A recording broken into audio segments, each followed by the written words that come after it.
बिस्मिल्लाहिर्रहमानिर्रहीम। दोस्तों, आज हमने कबूतरों को रंग लगा दिया है, ये आपके सामने है।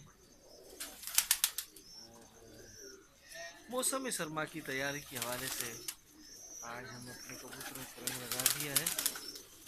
ये यादगार वीडियो इसलिए बना रहा हूँ कि जो पहले कबूतर होते हैं, हादसा पेश आता है कबूतरों के साथ, ये यादगार होती है,